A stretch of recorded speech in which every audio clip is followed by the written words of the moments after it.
A disturbing new trend happening in schools across America. Female teachers taking advantage of underage male students and committing sexual assault against them. We're noticing a pattern with many of these cases. They're using iPhones and social media in order to target the victim. Take 24-year-old Ricky Lynn Laughlin, for example. She worked as a special ed teacher in Missouri when she allegedly sent naked pictures and videos of herself to a 16-year-old student over Snapchat and then asked him to send pictures of himself in return. And then things escalated. He says Ricky kissed him and invited him over to her house to have sex while her husband was out of town. And Ricky was charged with 6 different felonies. 27-year-old Reagan Anderson, a former teacher and coach from South Carolina, is facing 2 counts of sexual battery on a student. She allegedly used Snapchat to send the teen naked photos. And then there's 38-year-old Lydia Pinto. Lydia was a high school gym teacher and coach, and the victim reported Lydia abused him when he was around 14 and continued doing so until his senior year. So what's going on here? Joining me now, host of Takedown with Chris Hansen and the Predators I've Caught podcast, Chris Hansen. Why is this trend seemingly picking back up again now? I think you have better reporting, Jesse.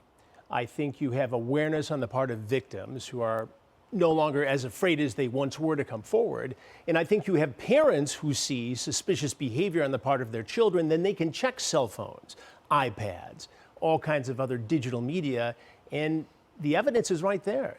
These are criminals, these female teacher predators, but they're not smart criminals, and they leave a digital footprint. Some are suggesting because of the COVID pandemic, people were remote for so long.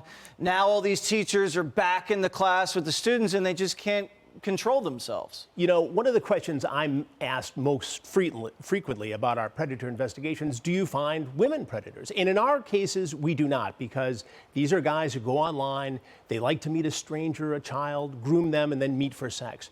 In female predator cases, they don't like the anonymity. They like to know their victim. So this is a case where they see their victim, they have power and control over their victim, and they're reliving this fantasy. And what we're also seeing is a lot of fetish porn involving teacher-student sex. And so if you're into this sort of thing, how long is it going to be before the fantasy is no longer good and you have to act out on it? And that's what we're seeing now across the That's country. interesting that the women want the intimacy and the men want the anonymity. Tell us about your series now, because I was a huge fan of To Catch a Predator. Absolutely. Well, I appreciate that. For 20 years now, we've been going after men who try to meet and sexually assault children online.